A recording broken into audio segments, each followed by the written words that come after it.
اب یہ انڈیا بار بار اس طرح کے پروپیگنڈا کر رہا ہے، پاگل ہو گئے ہمارے ساتھ، کیا ان کا مسئلہ ہے؟ ابتدا میں پتہ چلا تھا کہ ان کا تعلق افغانستان سے ہے، اب یہ پتہ چل رہا ہے کہ ان کے نیبرز جو ہیں وہ بتا رہے ہیں کہ یہ انڈیا سے تعلق رکھتے تھے۔ ایک بات 100% یقین کے ساتھ کہی جا سکتی ہے کہ ان کا تعلق پاکستان سے نہیں ہے۔ آپ اپنے سیاسی مقاصد پی ٹی آئی والے بے شک رکھیں، لیکن ملک کے خلاف ہی اسٹوریاں پروموٹ کرنے لگے ہیں۔ سوشل میڈیا کے تھرو ہی ڈیفینیٹلی پروموٹ ہوتی ہیں، تو پھر ان اکاؤنٹس کو بین کر دینا چاہیے۔ کہ اگر کوئی شخص پاکستان کے خلاف کوئی بات کرتا ہے، پہلے تصدیق تو کرے وہ سچ ہے یا جھوٹ ہے۔ اتنا بھیانک واقعہ ہے، وہ اپنے سر کیوں لے رہے ہیں؟ خان صاحب کی رہائی کے لیے ہوتی ہیں کہ رہا کروانا ہے خان صاحب کو، لیکن اس تقریر میں رہائی کے حوالے سے تو کوئی لاہ عمل نہیں تھا۔ سہیل آفریدی صاحب نے بڑی اینٹی اسٹیبلشمنٹ تقریر کی اور انہوں نے کہا جی کہ آزادی یا موت، اس پہ بات کی۔ خان کا پیغام یہی ہے۔ خان صاحب پتہ نہیں کیا سوچ رہے ہیں۔ خان صاحب ہو سکتا ہے اسٹیبلشمنٹ سے صلح کرنے کی سوچ رہے ہو، مجھے تو ایسے ہی لگتا ہے معافی مانگنے کی سوچ رہے ہو، اور اب دیکھیں نا عجیب و غریب فیک نیوز اڑ رہی ہے۔ سب کا کوئی نیکسس ڈیولپ نہیں ہو رہا ایک ساتھ، یا کیا معاملہ ہے؟ سہیل آفریدی صاحب اینٹی اسٹیبلشمنٹ باتیں کرتے ہیں، اور جو ہے وہ دوسری سینئر قیادت ہے وہ مذاکرات چاہتی ہے۔ لیکن جو لوگ خان صاحب کی رہائی کی توقع سہیل آفریدی سے کر رہے ہیں نا، انہیں چاہیے کہ وہ کمبل لے کے سو جائیں۔ فیض حمید نے فوج میں بغاوت بھی کروانے کی کوشش کی، لیکن جنرل باجوہ جب ریٹائر ہوئے وہ سائیڈ پہ ہو گئے، انہوں نے اس طرح کی کوئی حکومت حرکت نہیں کی۔ فیض حمید نے ریٹائرمنٹ کے بعد بھی 9 مئی کا واقعہ کروانے کی کوشش کی۔ فوج نے تو بتا دیا کہ ہم نے اپنے بندے کا احتساب، بالکل ایسا ہی ہے۔ اور اب اگر باقی اداروں کا احتساب ہوگا جس میں politician, judiciary, media, social media, تو اب لوگوں کو چیخنا نہیں چاہیے۔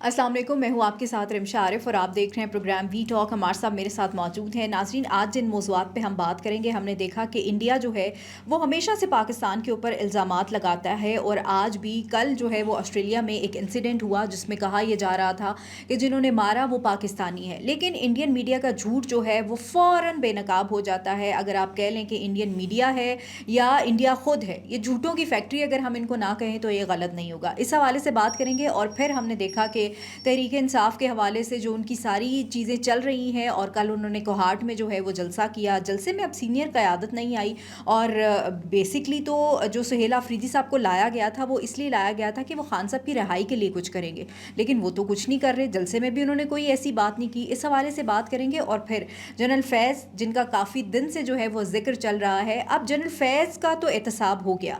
آج ہم بات کریں گے کہ اب اگلی باری کس کی ہو سکتی ہے، اس تمام تر صورتحال پر آج بات ہوگی۔ ویلکم ٹو دا شو ہمارے صاحب۔ سب سے پہلے تو اگر ہم بات کریں انڈین میڈیا، انڈیا کو اٹھا لیں تو ان کا ایک گٹھ جوڑ ہمیں نظر آ رہا ہے جو آسٹریلیا میں ہوا جس طرح سے، اور اس کا ڈائریکٹ الزام انہوں نے پاکستان کے اوپر لگا دیا۔ پھر آسٹریلیا کی طرف سے ایک پریس ریلیز آئی جس میں انہوں نے کہا کہ اس کا کوئی تعلق پاکستان سے نہیں ہے، یہ ادھر کی ہی پیدائش ہے ان کی۔ کہا یہ جا رہا ہے کہ شاید یہ ان کے بیٹے ہیں، جو دونوں باپ بیٹا ہیں، انہوں نے مارا۔ اب یہ انڈیا بار بار اس طرح کے پروپیگنڈا کر رہا ہے، پاگل ہو گئے ہمارے ساتھ، کیا ان کا مسئلہ ہے؟ پہلی بات تو یہ ہے کہ کل جو یہ انسیڈنٹ ہوا یہ بہت ہی آسٹریلیا میں تکلیف دہ انسیڈنٹ تھا، اور دہشت گردی کی بہت بڑی کارروائی تھی جس پہ ساری دنیا نے مذمت کا اظہار کیا۔ حکومت پاکستان نے بھی اس کی بھرپور مذمت کی، اور اس طرح کے واقعات دنیا میں نہیں ہونے چاہیے۔ اس کی روک تھام کے لیے جو کچھ بھی ہو سکتا ہے وہ کرنا چاہیے۔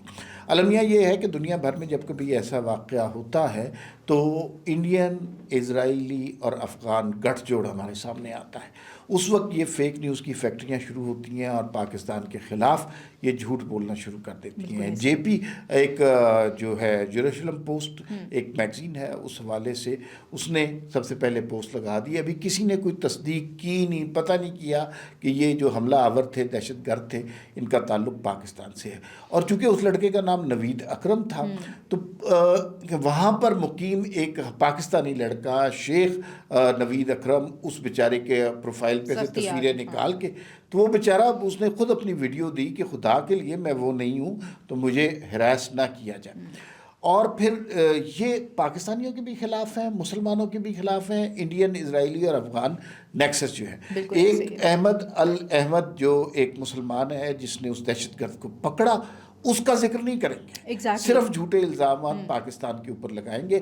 اور اب تو خیر بات کھل کر سامنے آ گئی ہے. ابتدا میں پتہ چلا تھا کہ ان کا تعلق افغانستان سے ہے. اب یہ پتہ چل رہا ہے کہ ان کے نیبرز جو ہیں وہ بتا رہے ہیں کہ یہ انڈیا سے تعلق رکھتے تھے.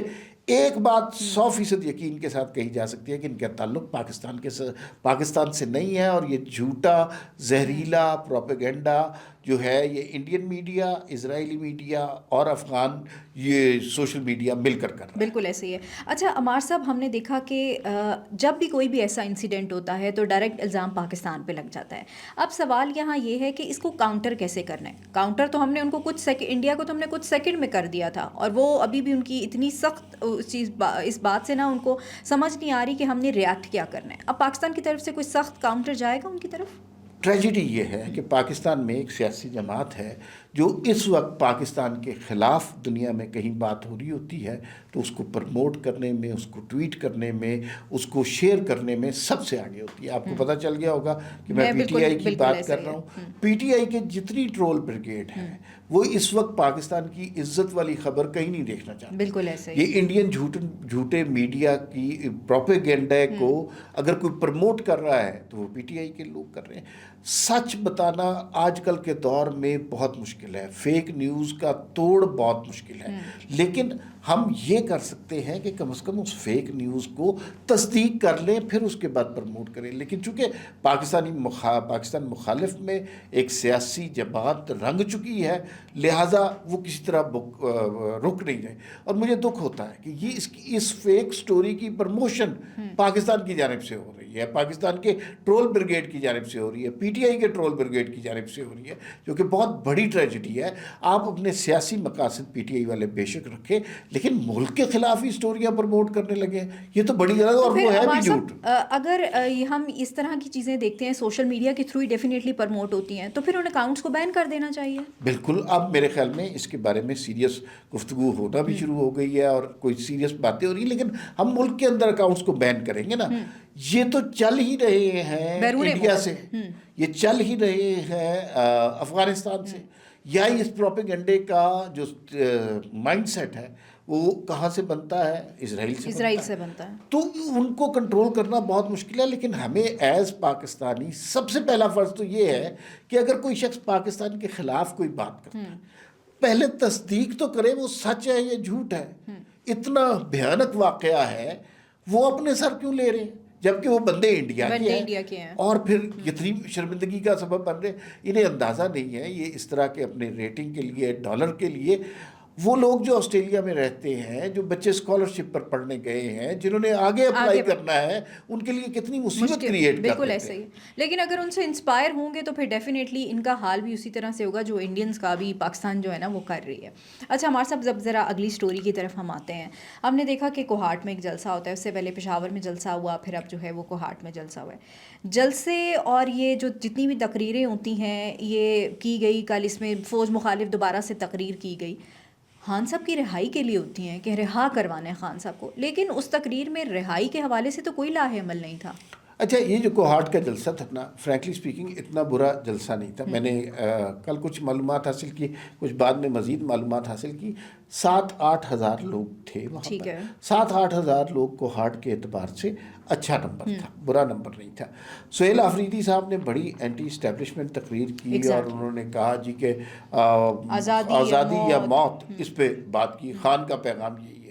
یار ان کو خدا کے لیے کوئی زندگی کی بھی راہ دکھائیں, کوئی مطلب ان کو ترقی کی بھی راہ دکھائیں, فلاح کا بھی کوئی پیغام دے دیں. آپ نے 2 ایکسٹریم پہ لا کے کھڑا کر دیا. آزادی کس سے؟ آپ ایک آزاد ملک ہے, کس سے آزادی چاہیے؟ ویسے ہمارے صاحب ادھر میرا ایک سوال ہے, کہتے ہیں لوگوں کو بتاتے ہیں کہ خان صاحب کا پیغام ہے, ملاقات تو خان صاحب سے ہو نہیں رہی, تو پھر یہ پیغام رسانی کون کر رہا ہے ان تک؟ مجھے یوں لگ رہا ہے کہ یہ جو شخص خان صاحب کے پاس جاتا ہے وہ آ کر اپنا پیغام خان صاحب کے نام سے. تو پھر ایکچولی خان صاحب کا پیغام تو نہیں آ رہا نا. خان صاحب پتہ نہیں کیا سوچ رہے ہیں. خان صاحب ہو سکتا ہے اسٹیبلشمنٹ سے صلح کرنے کی سوچ رہے ہو, مجھے تو ایسے ہی لگتا ہے معافی مانگنے کی سوچ رہے ہو. اور اب دیکھیں نا, عجیب و غریب فیک نیوز اڑ رہی ہے. اب وہ تصویر والی بات آپ نے دیکھی کہ تصویر آ گئی ہے, وہ خان صاحب تو ماشاءاللہ آٹے کٹے اس میں فٹ ہے. اور پھر اس کے بعد جو دوسری سائڈ والی ٹرول بریگیڈ ہے, انہوں نے ایسی, کسی نے کہا کہ وہ اے آئی سے بنی ہوئی ہے. ہاں, بہت سے لوگ یہ بات کر رہے ہیں. دوسروں نے جو اے آئی سے نکالے بنائی ہوئی ہے, تو وہ تو بہت ہی زیادہ ہے. تو وہ مجھے ویسے وہ بہت زیادہ ریئل پکچر نہیں لگتی جو علیمہ خان کیونکہ آج کل دیکھیں ہمارے سب اے آئی، ہر چیز اے آئی سے بننا سٹارٹ ہو گئی ہے، تو اگر وہ ریئل بھی ہوگی تو پھر بھی جو ہے نا، پہلی بات تو یہ ہے کہ تصویر لیک کہاں سے ہوئی نا، سوال یہ بنے گا. اگر وہ اے آئی سے بھی ہے تو پھر بھی جنہوں نے بنائی ہے وہ بھی پھر آپ کو پتہ ہے. اور یہ اے آئی کے تو یہ ماسٹر ہے نا. آپ کو پتا ہے کہ یہ جن کے جلسے میں 10,000 لوگ ہوں تو یہ اس کو 1 کروڑ بنا دیتے ہیں کٹ اینڈ پیسٹ کر کے. تو یہ تو اس کام کے ماسٹر ہیں، پلے بڑے ہی اس کام کے لیے ہوئے ہیں. تو اے آئی کے ساتھ کچھ بھی تصویر جنریٹ کر سکتے ہیں. علیمہ خان نے میرے خیال میں اگر تصدیق کی ہے تو اس سے تو پھر یہ ہو سکتا ہے نا صحیح ہو. تو اس سے یہ بات تو پتہ چلتی ہے کہ وہ جو کہانیاں بن رہی ہیں کہ خان صاحب کو کھانا نہیں دیا جا رہا، سالٹری کنفائنمنٹ میں رکھا ہے اور برے حالوں میں. خان صاحب تو صحت مند ہے، ہر فٹ ہے ماشاء اللہ، اور کیا چاہیے بس یہ. لیکن یہ بات یوٹیوبرز کو نہیں پسند آئے گی، اس لیے کہ انہیں خان صاحب کی مزری چاہیے. اور وہ ڈالر ملتے ہیں مزری کی صورت میں کہ خان صاحب پہ تشدد ہوا، لاش قبرستان میں پہنچ، اس طرح کی باتوں کی نا انہیں ڈالر ملتے ہیں. تو اگر آپ یہ بتائیں کہ خان صاحب دیسی مرغی کھا رہے ہیں، دیسی مکھن کھا رہے ہیں، ہٹے کرتے ہیں، ایکسرسائز کر رہے ہیں، مشینیں دی ہوئی ہیں، ڈرائی فروٹ کھا رہے ہیں، تو یہ سیلیبل سٹوری نہیں ہے. انہیں مزری چاہیے. اچھا عمار صاحب، ہم جلسے کی بات ہی کر رہے ہیں اور تحریک انصاف کی، لیکن تحریک انصاف کی میں نے دیکھا ہے سینئر قیادت اس جلسے میں موجود نہیں تھی. سب کا کوئی نیکسس ڈیولپ نہیں ہو رہا ایک ساتھ، یا کیا معاملہ ہے؟ سہیل آفریدی صاحب اینٹی اسٹیبلشمنٹ باتیں کرتے ہیں اور جو ہے وہ دوسری سینئر قیادت ہے وہ مذاکرات چاہتی ہے. اچھا، جو سہیل آفریدی صاحب نا، مجھے یوں لگتا ہے کہ باتیں تو اینٹی اسٹیبلشمنٹ کرتے ہیں، اچھا، لیکن آہستہ آہستہ انہیں حکومت کرنے کی سمجھ آ گئی ہے. اچھا، اس لیے کہ آپ کا جو پہلا نقطہ تھا کہ انہوں نے خان صاحب کی رہائی کا فارمولہ نہیں دیا. انہوں نے یہ نہیں کہا کہ ہم سارے مل کے چلتے ہیں، ڈیالہ پہ ہلہ بولتے ہیں اور بندوقوں سے خان صاحب کو رہا کروا لیتے ہیں. اب ان کا مطلب شروع میں وہ عشق عمران میں ڈوبے ہوئے تھے، لیکن اب عشق کا بخار آہستہ آہستہ اتر رہا ہے اور اب وہ دوسری طرح کی باتیں کرنے لگ گئے ہیں. اب وہ اپنا ظاہر ہے اگر انہوں نے کے پی کے میں وزیر اعلیٰ رہنا ہے تو اس طرح کی باتیں کرنا ضروری ہیں وہاں کے کراؤڈ کو امپریس کرنے کے لیے. لیکن جو لوگ خان صاحب کی رہائی کی توقع سہیل آفریدی سے کر رہے ہیں نا، انہیں چاہیے کہ وہ کمبل لے کے سو جائیں. اتنی جلدی نہیں رہائی ہونے لگی. چلیں دیکھتے ہیں کل اڈیالہ کے باہر کمبل لے کے سوتے ہیں یا نہیں سوتے. وہ عالیہ حمزہ نے بھی کہا ہے کہ نکلے سب لوگ. اچھا دیکھیں، پاکستان کے لوگ اس طرح نہیں نکلتے. مجھے یہ یاد ہے نواز شریف صاحب کوٹ لکھپت جیل میں تھے، لاہور ان کا اپنا علاقہ ہے، اور 200-250 لوگ بڑی مشکل سے جمع ہوتے تھے. ایسا ہی ہے. اچھا کل یہ، لیکن ان میں اور ان میں فرق یہ ہے کہ انہیں photo of social media reel بنانا آتی ہے. یہ سارا دن بیٹھے رہیں گے اور ایک کوئی شخص لڑکھڑا کے گر جائے گا، اس کے اوپر ریل بنا لیں گے اور کہیں گے کہ دیکھیں ظلم کے ضابطے ہم نہیں مانتے، اس طرح کے نعرے لگائیں گے. تو یہ کل کچھ بھی نہیں ہوگا. مطلب کتنے لوگ آ جائیں گے؟ 250 300 1000 آ جائیں، 2000 آ جائیں. خان صاحب تو نہیں باہر آ سکتے نا، قانون کو تو نہیں وہ ٹکر دے سکتے. لیکن ہوتا یہ ہے کہ یہ اس سے ایک سوشل میڈیا کیمپین نکال لیں گے. چند تصاویر ایسی، جیسے وہ جب واٹر کینن پھینکی گئی صبح 4 بجے، پانی پھینکا گیا تو وہ ایک آدمی اس طرح کر کے کھڑا ہو گیا. اس نے وہ تصویر ہی بنوائی ہے اور یوں لگتا تھا کہ جیسے اس سے بڑا انقلابی ہے ہی کوئی نہیں. اس کے بعد دوڑ گیا ہوگا. بس ایسے ہی ہے، یہ لاشیں گرانے کی سیاست کرتے ہیں. لیٹس سی کہ کیا ہوتا ہے. لاشیں گرانے کی باتیں کرتے ہیں. ہاں چلیں آپ باتیں بالکل ایسا ہی ہے. عمار صاحب، جنرل فیض کا ہم نے دیکھا پورا ہفتہ چلتی رہی کہ ان کو سزا ہوگی، احتساب ہو گیا. پھر بہت سے لوگوں نے جنرل باجوہ کے اوپر بھی سوال اٹھایا کہ ان کا بھی احتساب ہونا چاہیے. ایک تو مجھے یہ بتائیے گا کہ واقعی جنرل باجوہ کا احتساب ہوگا اب، اور اگر ہوتا ہے تو پھر اور کس کس کی باری آئے گی؟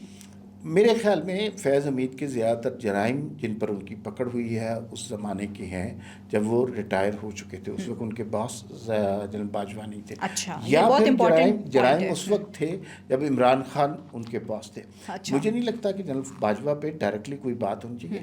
فیض حمید نے فوج میں بغاوت بھی کروانے کی کوشش کی، لیکن جنرل باجوہ جب ریٹائر ہوئے وہ سائڈ پہ ہو گئے. انہوں نے اس طرح کی کوئی حکومت نہیں ہوئی، حرکت نہیں کی. فیض حمید نے ریٹائرمنٹ کے بعد بھی 9 مئی کا واقعہ کروانے کی کوشش کی. لیکن یہ نہیں ہو سکتا کہ اس سارے ڈبیکل میں ہم صرف فیض حمید کو سزا دے کر خوش ہو جائیں. اس کے علاوہ وہ جو میڈیا لگایا گیا تھا، وہ جو ضمیر فروش قسم کے لوگ اور صحافی اور تجزیہ کار تھے جن کو فیض حمید فون کر کے لگواتا تھا، وہ جو چینل کھلوائے گئے وہ سارے لوگ ان کو بھی کوئی نہ کوئی سزا. انہوں نے قوم کے ذہن بنائے تھے نا کہ نواز شریف پھر تو میڈیا کا بھی احتساب ہونا چاہیے. میڈیا کا بھی احتساب اور سب سے زیادہ احتساب ہونا چاہیے جوڈیشری کا. وہ شریک جرم ہے. ہم نے ماضی میں جرنیلوں کو بھی سزا دی اور سیاستدانوں کو بھی سزا دی. بالکل ایسا ہی ہے. لیکن جوڈیشری کی اور بیوروکریسی کی طرف کسی نے نظر نہیں کی. اگر اس کیس میں ثاقب نثار کو سزا نہیں ہوتی, وہ جو پوری لائن ہے ثاقب نثار, کھوسا, بندیال, گلزار, ان کو سزا نہیں ہوتی تو پھر یہ احتساب مکمل نہیں ہوگا. تو عمار صاحب پھر جنرل فیض حمید, بہت سے لوگ کہتے تھے کہ مائنڈ سیٹ تو تھے, مائنڈ سیٹ ان کا تھا, لیکن پھر اتنی بے وقوفی انہوں نے کی کہ آپ دیکھیں کہ میڈیا کے لوگوں کو فون کر کے وہ یہ بات کر رہے ہیں کہ تم نے یہ چیز کرنی ہے یا میں تمہیں اٹھا لوں گا. میں آج حامد میر صاحب کا کالم پڑھی تھی, آپ کا کالم پڑھی تھی, ایاز امیر صاحب نے لکھا, انہوں نے کہا کہ مجھے اس طرح, میں گیا چکوال کسی شادی میں اور جنرل فیض نے مجھے بلایا اور پوچھا مجھ سے کہ خان صاحب سے ملاقات ہوتی ہے, تو کہنے لگے کہ میری ملاقات ہوتی ہے, تو انہوں نے کہا کہ خان صاحب کو بولو کہ چیف کے اوپر اس طرح کی باتیں نہ کرے آپ. لیکن پھر بھی خان صاحب نہیں سمجھے. اگر میڈیا بھی ان کے حق میں تھا, سمجھا رہا تھا, کسی طریقے سے سٹوریز نریٹ ہو رہی تھی, اس کے باوجود بھی خان صاحب نہیں سمجھے. پھر میرے خیال میں وہ خان صاحب کو بریف یہی کیا گیا تھا کہ آپ نے یہی کرنا ہے. فیض حمید تو بے وقوف تو پھر خان صاحب بنے نا. نہیں, فیض حمید اور عمران خان ہاتھ میں ڈالے ہاتھ تھے. وہ ایک خاص طریقے سے موجودہ فیلڈ مارشل کی پوزیشن خراب کرنا چاہتے تھے اور وہ انہوں نے خراب کرنے کی کوشش کی. لیکن یہ اللہ تعالیٰ جسے عزت دے. آج دیکھ لیجئے فیض حمید کدھر ہے اور فیلڈ مارشل کدھر ہے. لیکن میں آپ کو یہ بتاؤں کہ یہ طاقت کا نشہ بہت برا ہوتا ہے. بالکل ایسے یہ لوگ جب اپنے اور عروج پر ہوتے ہیں تو انہیں یوں لگتا ہے کہ یہ خدا ہیں, یہ سب کام کر سکتے ہیں, زندگی موت ان کے ہاتھ میں ہے, کسی کا رزق ان کے ہاتھ میں. وہ خدا کے ہاتھ میں ہی ہوتا ہے. انہوں نے اپنے وقت میں اپنی طاقت سے بڑے ظلم کیے ہیں, لیکن ظلم کی رات ایک نہ ایک دن ختم ہوتی ہے اور پھر فیض حمید جیسا طاقتور DGI جو ہے وہ جیل میں پڑا آپ کو نظر آتا ہے. یہ اب اس میں میسج ہے. میسج یہ ہے کہ فوج نے تو بتا دیا کہ ہم نے اپنے بندے کا احتساب. بالکل ایسا ہی ہے. اور اب اگر باقی اداروں کا احتساب ہوگا جس میں politician, judiciary, media, social media, تو اب لوگوں کو چیخنا نہیں چاہیے کیونکہ انہوں نے اپنے آپ کو مثال بنا کر پہلے پیش کر دیا کہ یہ فیض حمید ہے, اس کے بارے میں الزامات تھے, یہ اس کو 14 سال قید بامشقت ہوئی ہے. اب لائیں باقی ملزمان سامنے اور کرتے ہیں ان کا احتساب. چلیں دیکھتے ہیں کہ کب ہوتا ہے یہ احتساب. بہت شکریہ عمار صاحب وقت دینے کے لیے. ناظرین, مجھے اور عمار صاحب کو اجازت دیجیے. اللہ نگہبان. پاکستان زندہ باد.